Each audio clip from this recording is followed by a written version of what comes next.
On the night of July 14th, police were called to this home and they found the bodies of two women, a mother and daughter. 63-year-old Pamela Hargan, who worked for SAIC, was found in the laundry room. She had three daughters. The body of her youngest, 23-year-old Helen Hargan, was found in an upstairs bedroom. Both women had been shot to death. At first glance, and based on a tip from a boyfriend in Texas, it looked like a murder-suicide.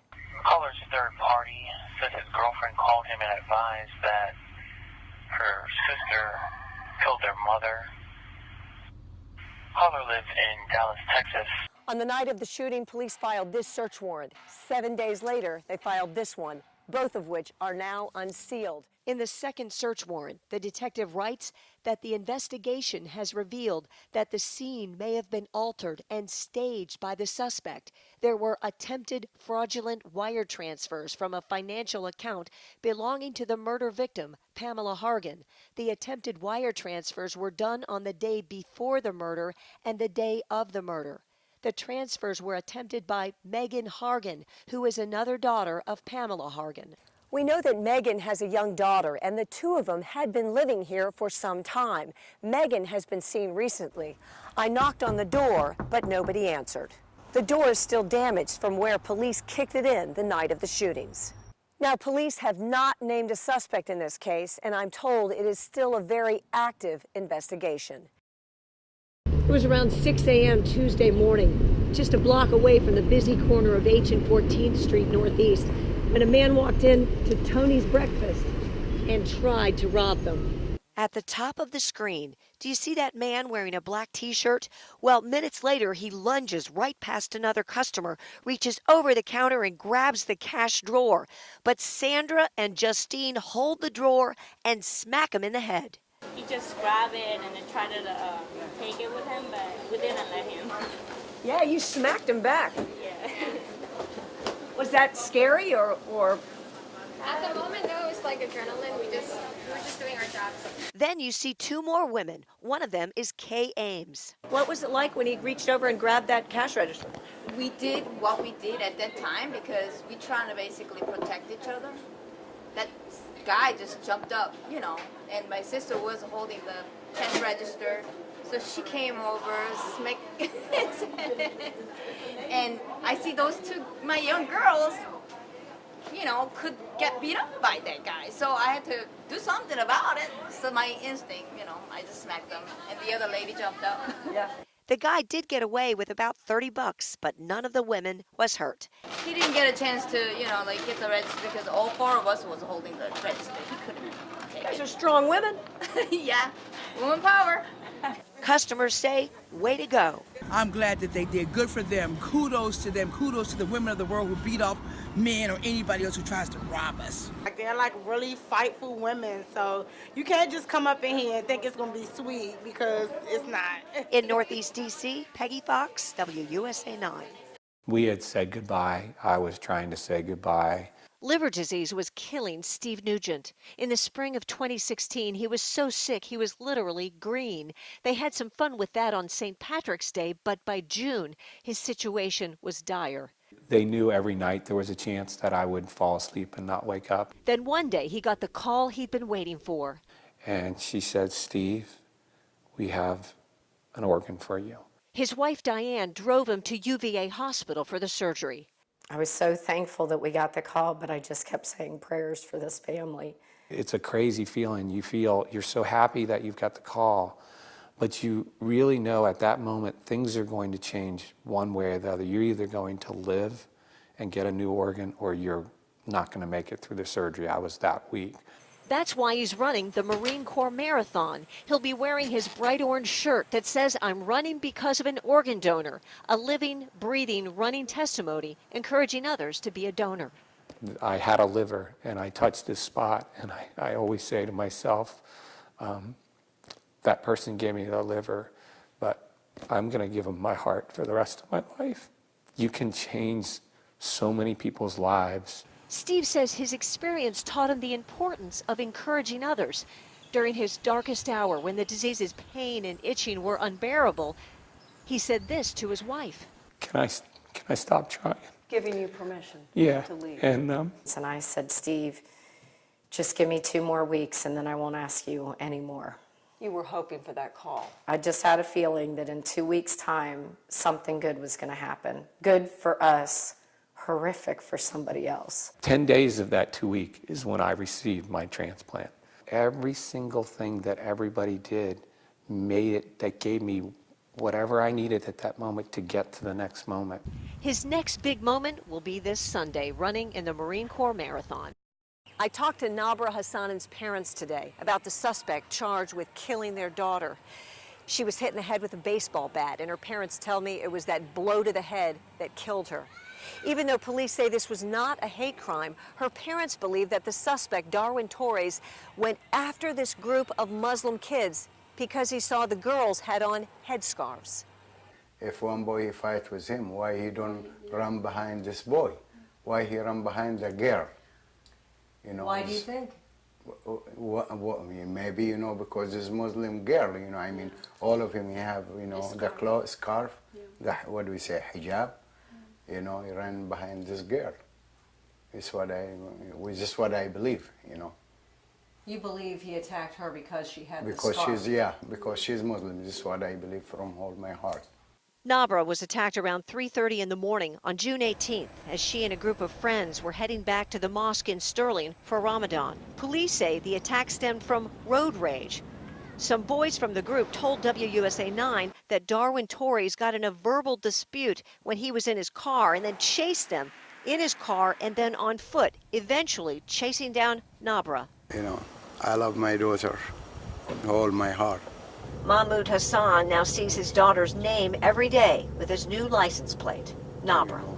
She's in my mind already, but, you know, when I see her name too, Darwin Torres has his next court appearance coming up October 13th, and Nabra's father tells me hundreds of people are planning to be there in support and in memory of Nabra.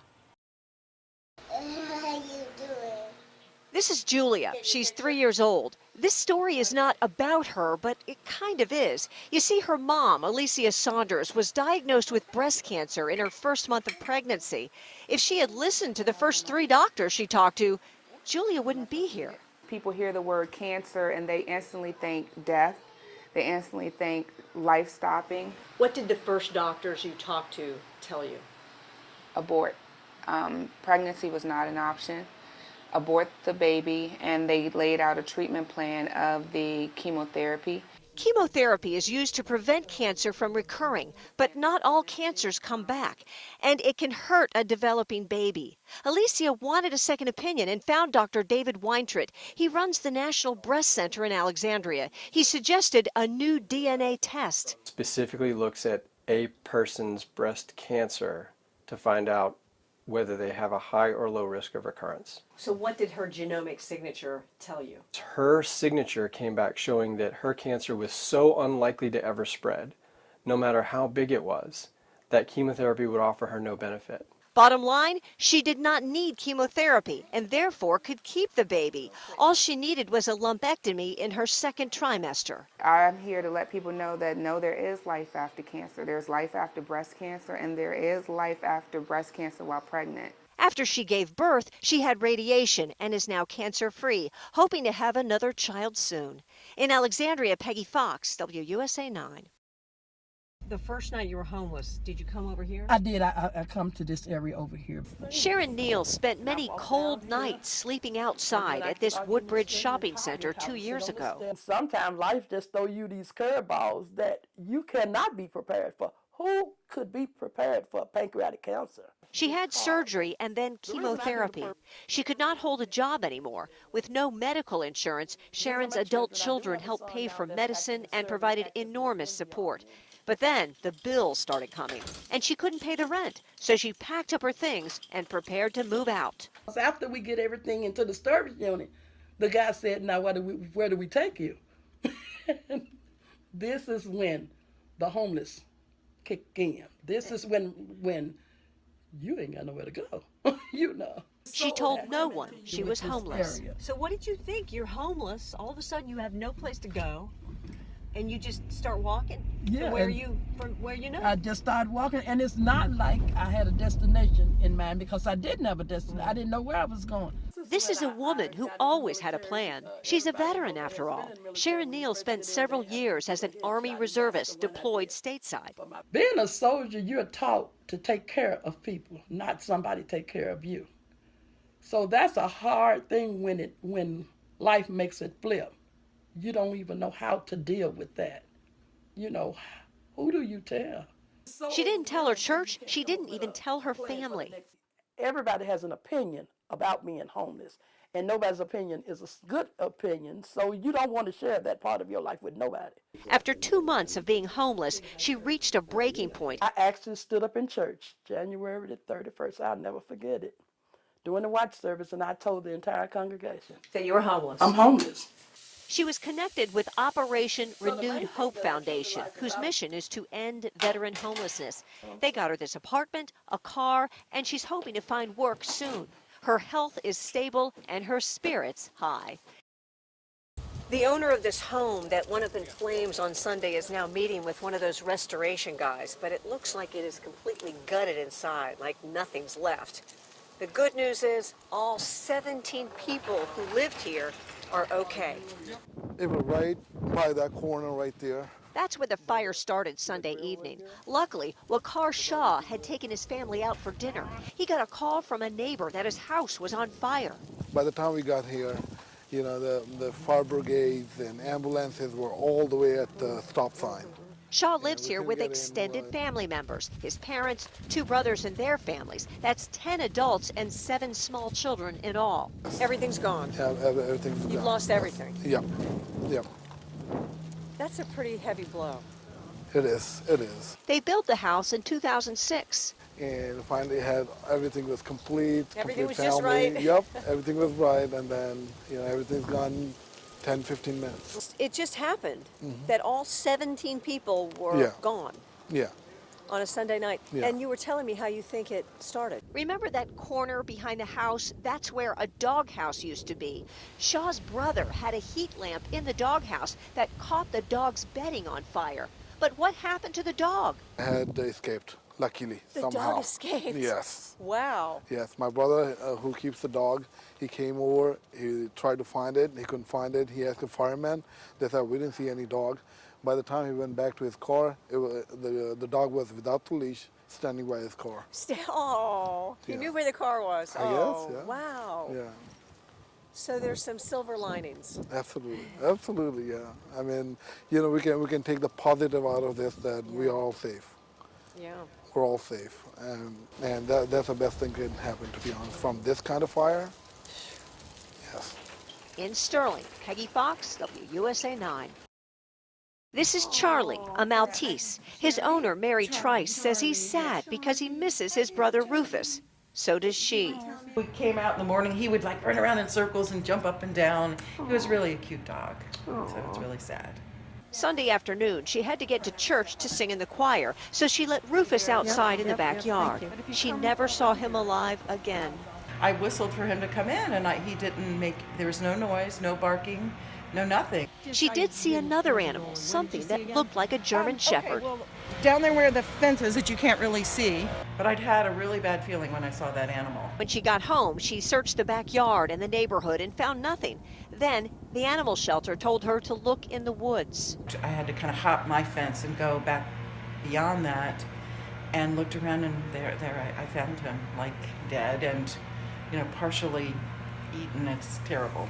Oh, I'm so sorry. Thank you. Oh. Wildlife experts believe it was a coyote attack.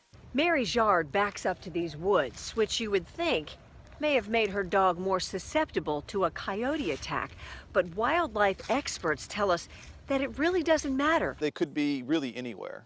Coyotes are extremely common across Virginia, including in Fairfax and the surrounding counties. Kevin Rose, the district wildlife biologist for Northern Virginia, says people don't realize just how many coyotes are around because they're very secretive animals. So the best idea for protecting your pets from coyotes is, number one, to not have them out of your sight. If you have cats, keep them indoors for their own safety.